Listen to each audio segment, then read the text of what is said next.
हम गुंजन चौधरी मैथिली गुंजन चैनल पर अहाँ सबके स्वागत करै छी। 7 जुलाई से मधुश्रावणी पाबनि शुरू भऽ रहल अछि, तऽ हम मधुश्रावणीक पूजाक सामग्री और यौन के वीडियो लऽ कऽ उपस्थित छी। सब नव विवाहित वर कन्या के मधुश्रावणी पाबनिक शुभकामना। चलू आब वीडियो शुरू करै छी। मिथिलाक सांस्कृतिक जीवन में मधुश्रावणी पाबनिक महत्वपूर्ण स्थान अछि। ई पाबनि प्रायः मिथिलाही टा में होइ छै। एकर महत्व और विशेष अछि।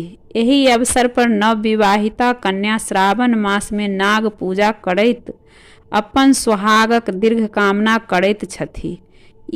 ई पूजा 13 दिन धरि चलैत अछि तथा प्रत्येक दिन पृथक पृथक कथा सेहो अछि। एहि पाबनिक पौराणिक आधार अछि तथा किछु दंत कथा सेहो आधार बनायल कहल जाइ अछि। पूजाक सामग्री और यौन। नव विवाहित यानी वर्ष भर में जाहि कन्याक विवाह भेल होइक ओ सावन बदी चौठ क संध्या काल जाहि जूही अगर तगर नीम दारिम तथा मेहदीक पात लोढ़ी क राखथि। तऽ कन्याक अभिभाविका माय जाहि घर में मधुश्रावणीक पूजा हेतै ओहि घर में नीपी क रखथिन। तखन जाहि ठाम पूजा हेतैक ओहि ठाम पिठार सँ चौखूट क अरिपन देथिन। अरिपन में पश्चिम सँ वर कन्याक प्रवेश हेतु थोड़ेक बाट राखि देथि। अरिपन चौकोरे अरिपनक घेरा ताहि मध्य दुनू उत्तर आ दक्षिण कोण पर पुरहराक पातिल रखबाक जगह पर 2टा गोल अरिपन रहै छै, जाहि पर उत्तर दिशाक में पुरहर आ दक्षिण दिशा में पातिल राखल जाइत अछि। पातिल में तेल बाती देल दीप रहैत अछि। पुरहरक पातिल पश्चिम में अरिपन दऽ कऽ कलश स्थान बनाबथि। एक गोट नव ढौरल ढाबा पर माटी आ गोबर से 5टा साँप बना के साटल रहैत अछि। पाँचों साँपक मुँह में दुभि खोसी देल जाइत अछि।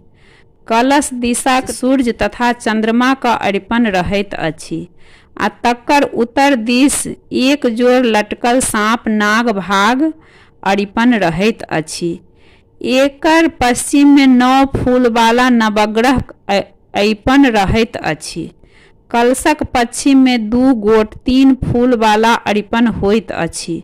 उत्तर में कुसुमावती हेतु दक्षिण में पिंडलाक हेतु। ए दुनू अरिपनक नीचा बीच में फेर 2टा 3 फूल वाला अरिपन देल जाइत अछि। उत्तर में चनाइक हेतु आ दक्षिण में लिलीक हेतु। चनाइक अरिपन उत्तर दिस मैनाक पात अरिपन वैरसिक 101 भाई हेतु देल जाइत अछि। दक्षिण में एहिना लिलीक 101 बहिन हेतु 101 नागिन वाला मैनाक पात सन अरिपन रहैत अछि। एहि दुनू अरिपनक बीच में ठीक कलशक सामने सबसँ पश्चिम 5 फूल वाला गौरीक हेतु अरिपन रहैत अछि। एहि फूलक बिचला 3 फूल पर गौरीक दुनू पैरक चित्र अथवा गौरीक यंत्र लिखल रहबाक चाही। ए अरिपन सँ सटल दक्षिण 3 फूल वाला षष्टिका साठिक अरिपन रहैत अछि। ई तऽ भऽ गेल अरिपन के। अब पूजा के सामग्री हम बताबऽ जा रहल छी। आ गौरी बनाबऽ के लेल हरद, कुसुमक फूल, दूइब आ सिलौट पर पीस कऽ शिवलिंग आकारक प्रतिमा बना कऽ एकटा नव ढौरल सरबा में ठाढ़ करथि। जाहि जूही सब पीसी 5टा पूरा में राखथि।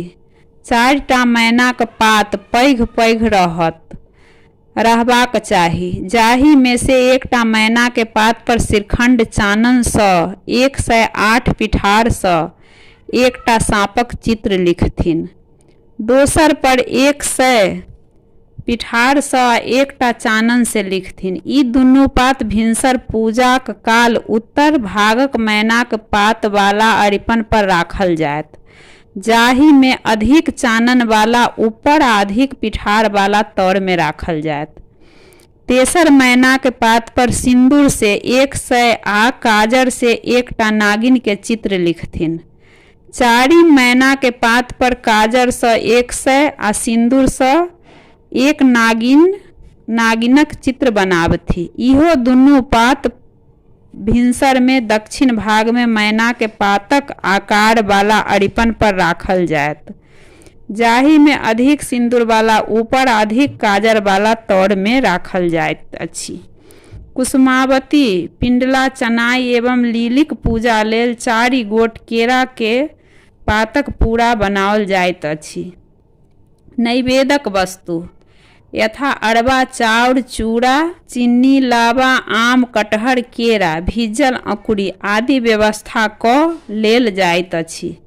चनाईक हेतु 1 गोटा डाली में अरबा चाउर, पाई आ 1 छाछी दही रहैत अछि। बीनिक मोटरी हेतु धौनी, धान, दुभी, हरद, सुपारी, बड़की इलायची, छोटकी अराची, जाफर, लौंग, बहेरी, हरीर, छोटकी हरीर, बहेरा आ पाई, ई प्रत्येक 15-15 गोट। एही सब के एक कचुआ आंगी में बान्हि पोटरी बना राखथिन। पुरहरक पातिल आ कलश तर में देबाक लेल धान रहबाक चाही। गाय दूध, कुसुमक फूल, पान, सुपारी, शाँख, सहेली गौरी लेल, लाल आ पियर फूलक माला, नीमक पात, नेमो, दारिम, आम, नेंगरा कूश, धामिक पात इत्यादि पूजा में रहबाक आवश्यक अछि। कन्या लेल लाल पहिरक पियर साड़ी आ तीसी फूल लाहक पियर लहठी राखब।